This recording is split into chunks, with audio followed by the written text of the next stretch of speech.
In this video, we will show how the COVID-19 pandemic highlights the growing impacts of loneliness in the United States through peer-reviewed research and first-hand experiences of local Coloradans.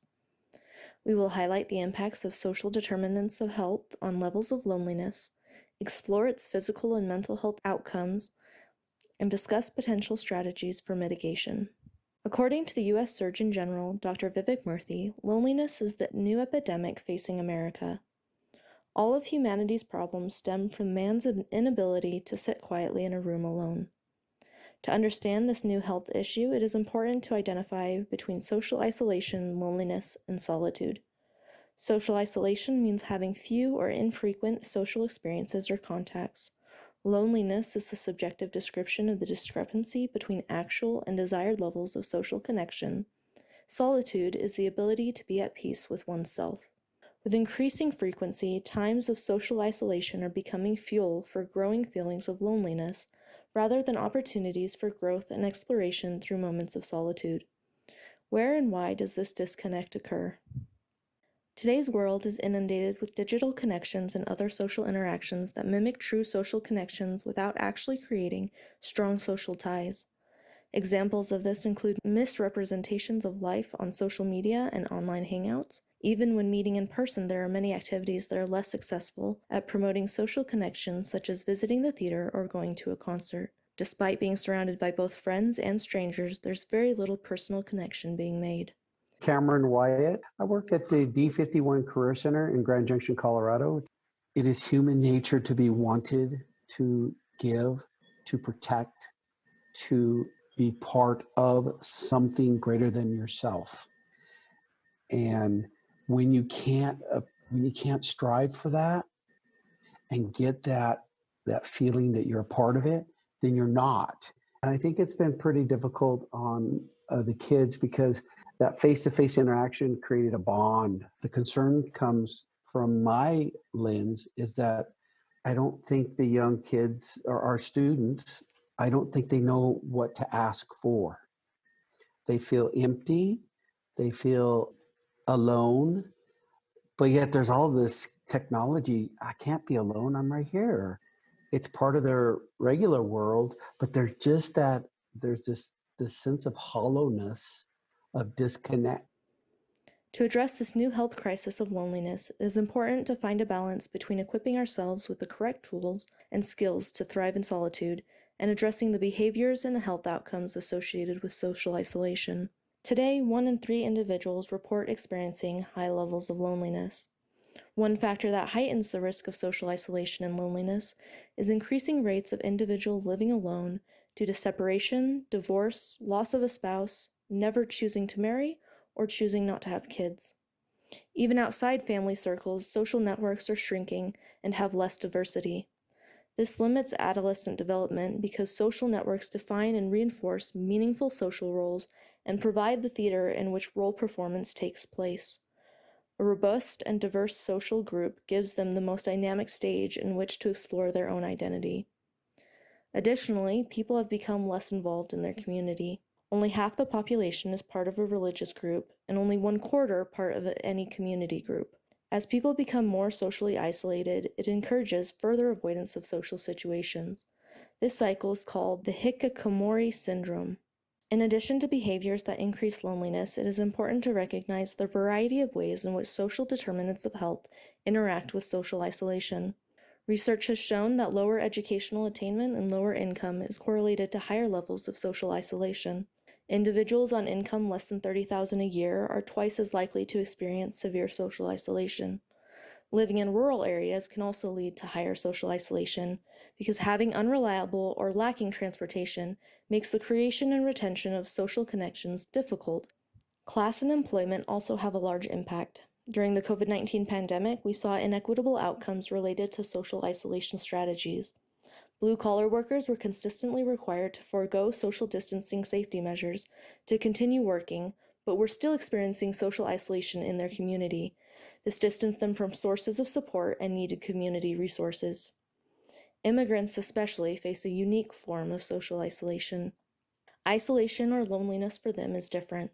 It is being away from their origins, their families, and being deprived of basic human rights and self-dignity. It is segregation from self-identity.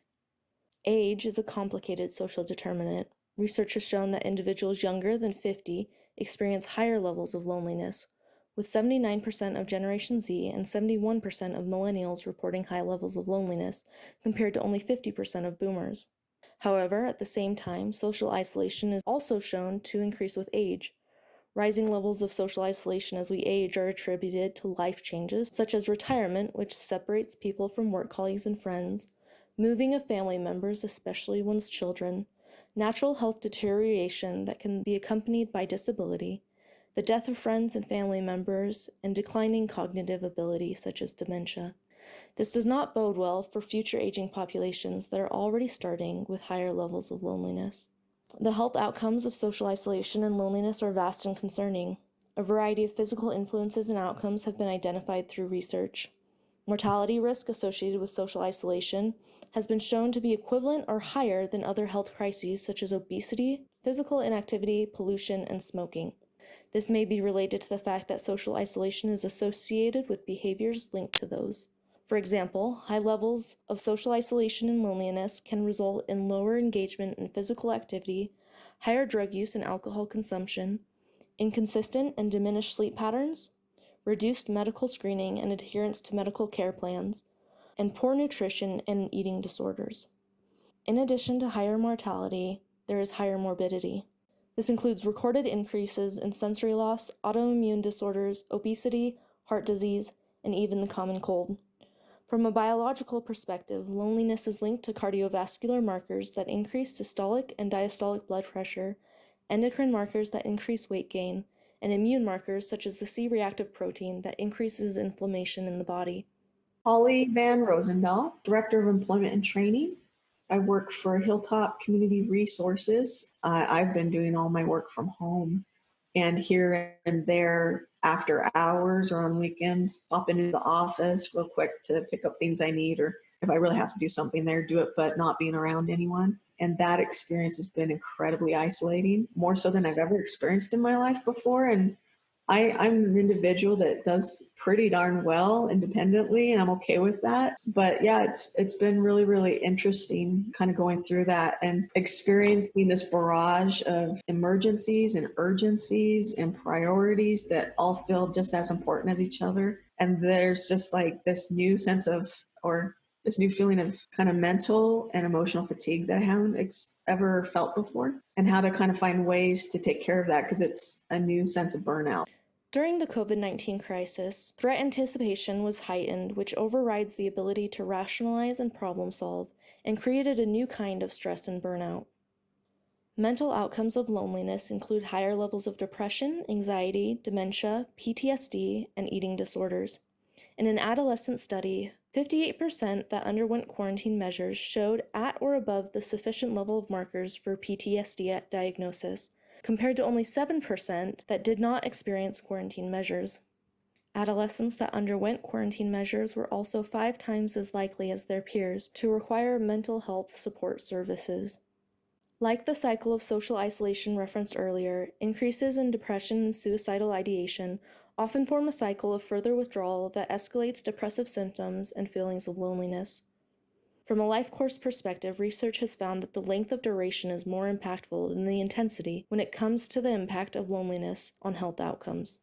Long periods of loneliness were linked to the development of depression and anxiety as much as 8 years later. From the biological perspective, loneliness was linked to a reduction in gray matter in the brain, as well as structural changes in areas that control emotional regulation, decision-making, deciphering of social cues and intention, and the creation and recollection of memories. Now that we understand the health outcomes associated with loneliness, what are some strategies available to help shift the experiences of social isolation away from loneliness and towards solitude? For one, tech is outpacing research. Identified harms need to be regulated and benefits need to be shared equitably. Providing accurate information about the relative risks and benefits of social media and networking to parents who overestimate the dangers of allowing their children too much screen time may help young people to access benefits of virtual social contact. Tech has the power to drive us apart or bring us together. Better communication and knowledge sharing helps ensure that social media becomes a tool for social support and connection. I'm Jessica, and I work in a clinical laboratory for a small hospital. I think being able to be human in front of each other and a little bit vulnerable makes all the difference in the world. We started talking about what this feels like as opposed to just being in function mode. And so it was nice and comforting for me to be able to have a forum that we could be human with each other. Today, there are national guidelines providing evidence-based recommendations on everything from nutrition to sleep to physical activity. It makes sense that we should have the same educational tool available in regards to social activity. This may incorporate awareness on duration, frequency, and types of social connection that can improve health. In the health workforce, providers should be trained to screen for markers of social isolation and loneliness. They are often as much frontline workers for mental health as they are for physical health. Tillman Farley, I'm a family physician and the chief medical officer at Salute Family Health Centers. I always tell students and residents that the most therapeutic thing I do as part of the physical exam is put my hand on the patient's shoulder when I listen to their heart. And, the other thing is just the incidental finding. Well, I know you're in for your sprained ankle, but, you seem like something's bothering you. What else is going on? Cognitive therapy that targets negative thinking can improve self-awareness and self-esteem to reduce feelings of isolation and loneliness. Investing in our communities and social connections through volunteerism can combat feelings of loneliness by providing a sense of camaraderie that we are all in this together. Kimberly Pratt. I'm the project coordinator for Suicide Education and Support Services, which is a program at North Range Behavioral Health, trying to name those fears and recognize them and share them with other people and not hold those fears or anxieties or stresses, not hold them in, but share them out and talk about them.